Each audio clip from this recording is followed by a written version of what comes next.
Hello, beautiful people of the world. Today I wanted to talk about Pluto in Capricorn. So this is something that has been going on since 2008, and it is not going to finish until 2024.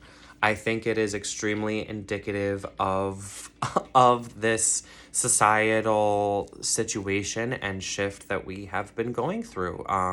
It's a very large transit, and Pluto in Capricorn to me has always indicated, Pluto being death, change, transformation, magic, power, excuse me, and Capricorn being the structures, the formal structures in our life: government, businesses, schools, infrastructure, laws, the confines and the boundaries of reality. When you put these two together, it does create quite a destructive force.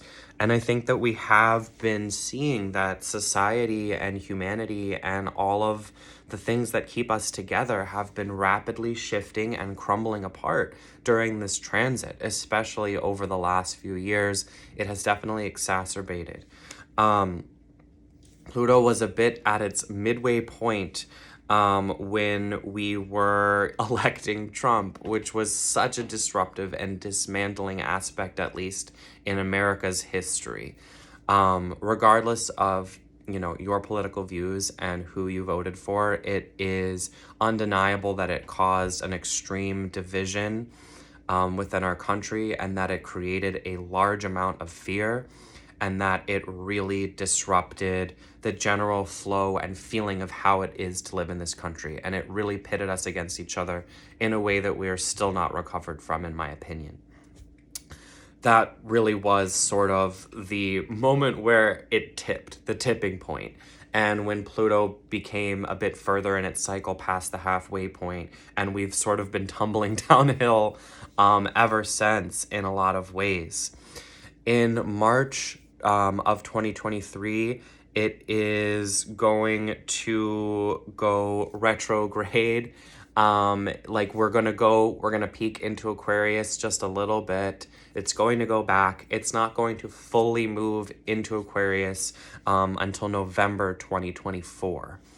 And I think that this is very indicative of the fact that the next 2 years, I think, will follow suit in terms of us having to completely restructure the way that we do almost everything.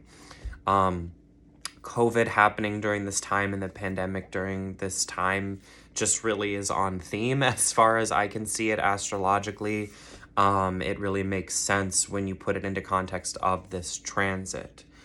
Now, this does give us ground zero and a new opportunity to recreate and restructure humanity. Though it is critical that we do that in an appropriate way. And it is not for me to say if this restructuring will be a positive or a negative experience. It's just going to be an experience as far as I'm able to see into the future at this point in time.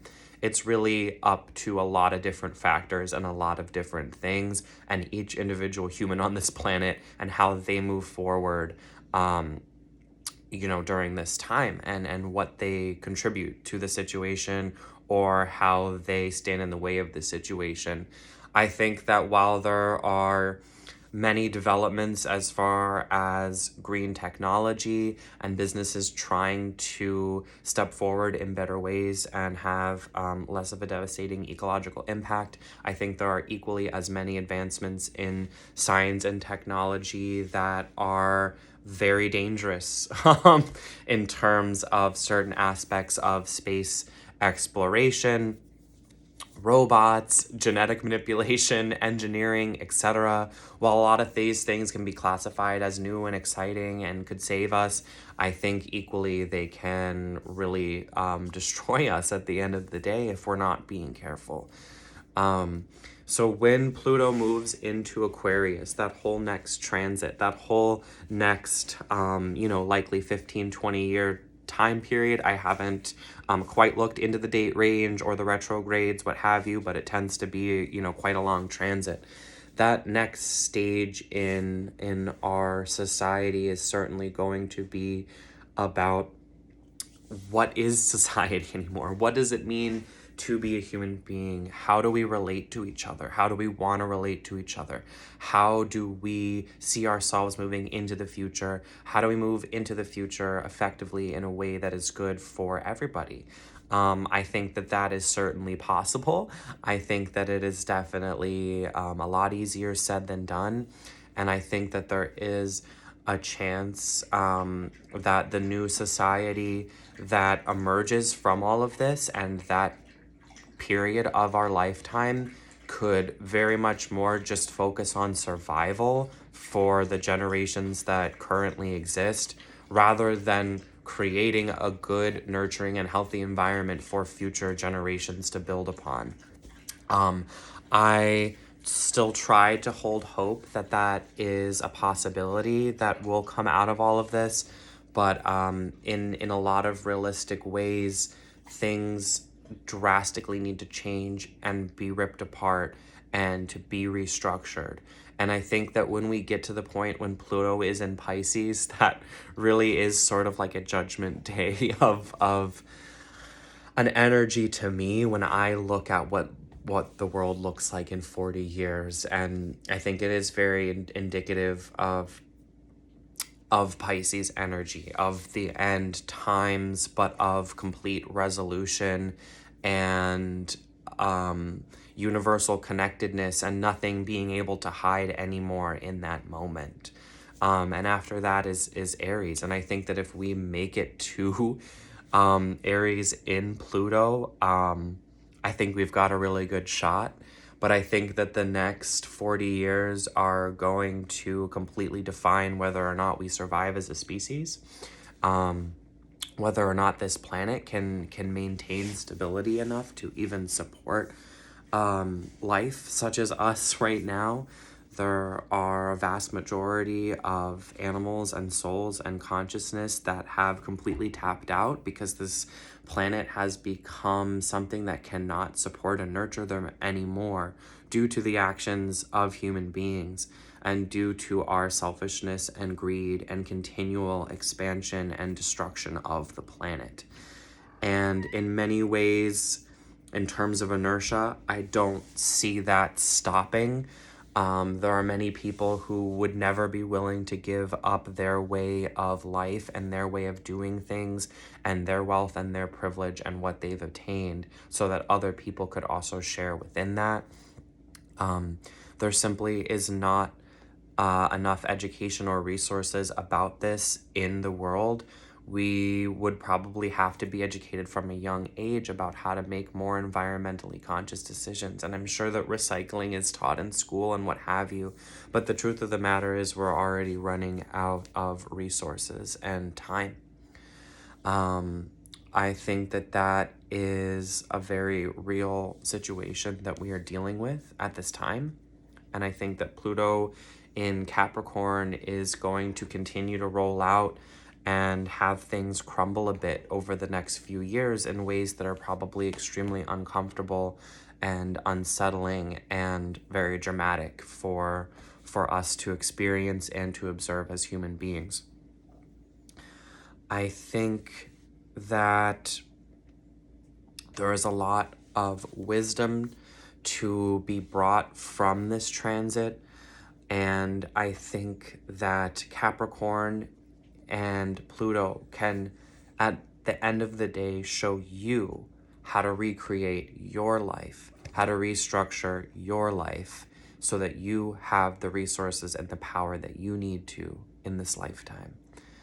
I think that while this is still happening before we get to Aquarius in 2024, where we will start having to think a lot more about how we're interacting with everybody else and our part in society and worrying about how we're contributing to that as a whole, I think that is very overwhelming and unreachable at this point in time because things are still progressively falling apart and changing and shifting and rebuilding and restructuring. And so while We are in this time period while things are like the tectonic plates. I think that really what you need to do is worry about you and your own happiness and your own resources and how you can still find that ability to survive and to thrive and support yourself within this new framework right now. I think the next few years is very much indicative of that, and being able to find yourself a safe place to be and support yourself and your family, and to be able to do that even with, the new world that we live in. So, I think Pluto and Capricorn has really been coming through like a wrecking ball, and probably will continue to do so for the next couple of years. But I think that there's so much wisdom and strength and power available to all of us at any time should we choose to tune in and to listen. So if you're feeling like very lost or unstructured or unmotivated, I think that we should tap into the power of this and to tap into the power of this planet, which still continues to love and nurture us despite all of this. Gaia is strong. This planet will live on long after we do. And really, it's up to us how much more time we get to enjoy being here in this way. So, if any of you have any thoughts about Pluto in Capricorn or Pluto or Capricorn or whatever I've spoken about in this video, please feel free to share and create a dialogue. I would love to see what people are thinking about, what's been going on energetically and with the stars. So I just want to send out a lot of love, peace, and strength and stability to anybody out there that is listening. And I'll talk to you soon.